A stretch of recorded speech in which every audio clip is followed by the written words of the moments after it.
दोस्तों, आज की कहानी है सासू माँ। मैं तो आप जैसों के संग एक पल ना ठहरूं। दोस्तों, कहानी शुरू करने से पहले अगर आपने हमारे चैनल को सब्सक्राइब नहीं किया हो तो कर लीजिए ताकि आपके पास पहुंच सके हर नया वीडियो। अभी राधिका की शादी को कुछ दिन ही हुए थे, लेकिन सास ने अपनी सारी हदें पार कर दी थी। राधिका सोच रही थी वो कहाँ आ गई है, तभी सुन रहे राधिका रात के भोजन के उपरांत सौखा सुलह साफ करके सोने जाना और झूठा बर्तन को धो धा के साफ कपड़ा से पोंछ कर बर्तन स्टैंड पर करीने से सजा देना। इतनी तेज सास की आज्ञा को सुन कल की नवविवाहिता बहू हामी पर रसोई घर की ओर मुड़ चली है। सारे बर्तन धोकर कपड़े से पोंछ पास कर सजा दिया है। किचन के तमाम काम निपटाते हुए रात के 12 बज गए। नई नवेली दुल्हन के हाथों की मेहंदी भी नहीं छूटी कि सास का फरमान जारी कि ऐसे करो वैसे करो। ससुराल नहीं किसी ऑफिस में आ गई है।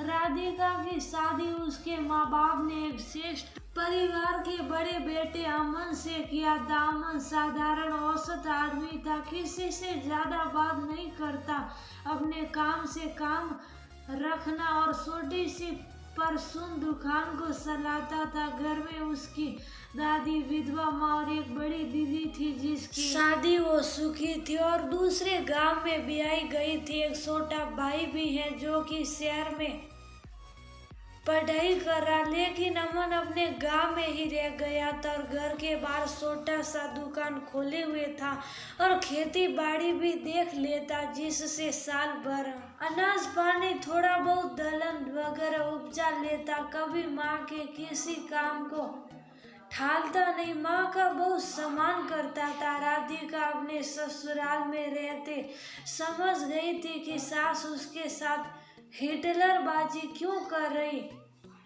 इख्तियार की है, क्योंकि दादी सास को इस तरह कोलू बैल से जैसा काम लेती रही थी। अमन की माँ को चैन से बैठने नहीं देती, जिससे घुटने घिस गए थे और वह ज्यादातर बैठी रहती, लेकिन वही सब कुछ अपनी बहू के साथ इतिहास दोहरा रही थी, अपनी खुनस पर निकाल रही थी। जो कुछ उनके साथ हुआ उसका बदला वह राधिका से ले रही थी।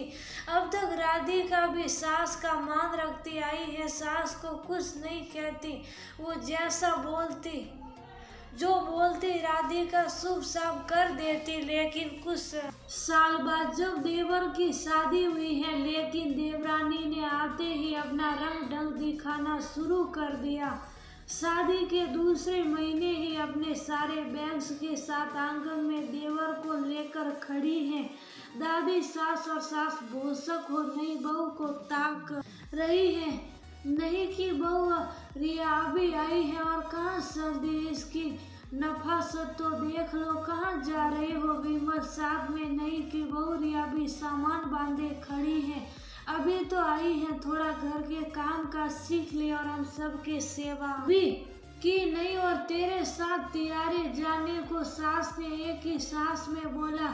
सास का ताना सुन देवरानी तुनक कर बोली, क्यों हम रहे आप लोग के साथ, आप सास नहीं है, ताना साहेब बस हटर से मारती रहती है और अपने हुक्म सुना देती है। लेकिन बेचारी सीधी सादी बड़ी भाभी को कोहलू के बैल जैसा खड़वाती है, वह खामोशी से आपका कहा माना घर के काम काज कर रही है। लेकिन मैं तो आप जैसों के संग एक पल में ठहरूं। मेरा पति कमाता है इसलिए उसके साथ ही रहूंगी। आपकी बंदिश और बिला वजह के जुल्म को बर्दाश्त करना मेरे वश में नहीं। बेचारी भाभी काम करते करते घटिया की मरीज हो गई है और भाई साहब भी कुछ नहीं कहते। आप लोग आपकी इज्जत करते हैं, लेकिन आप सबका फायदा उठाती हैं। हद है, यहाँ लोग नहीं बचते बल्कि जानवर का वास है। काम की पूजा होनी चाहिए, लेकिन समड़ी की स्वास्थ्य का ख्याल रखना बड़े बुजुर्गों को शोभा देता है, ताकि उनके संरक्षण में हम छोटे भी सुरक्षित महसूस करें। लेकिन हम तो यहाँ सुरक्षित महसूस ही नहीं कर रहे खुद को। कब कौन सा हंटर चल जाए सास जी कब नहीं पता। जा रही हूँ बड़ी भाभी वहाँ शहर में घर लेने के बाद आप भी आ जाना। बच्चों का नाम भी वही लिखा देंगे ताकि उज्जवल भविष्य हो उनका। आप सिलाई कढ़ाई जानती ही हैं, वहाँ पर बुटीक खोलेंगे, आपको भी रोजगार मिलेगा और 8-10 महिलाओं को भी काम।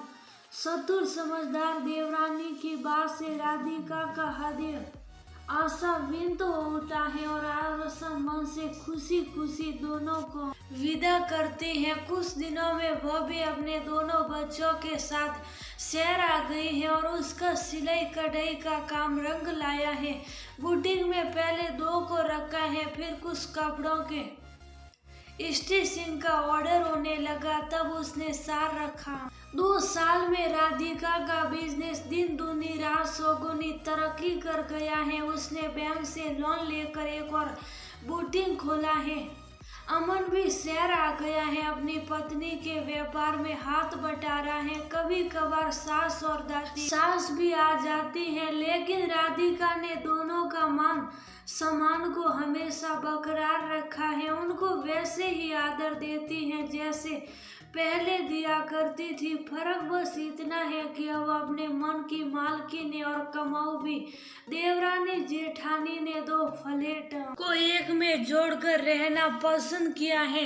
राधिका आज भी देवरानी को सच्ची सहेली और हितैषी मानती है, जानती है कि वह जो भी है देवरानी की वजह से। उसने ही उसको उड़ना सिखाया है, वरना गांव में मेढक ही बनी रहती। वह हर समय अपनी देवरानी का धन्यवाद कहती थी।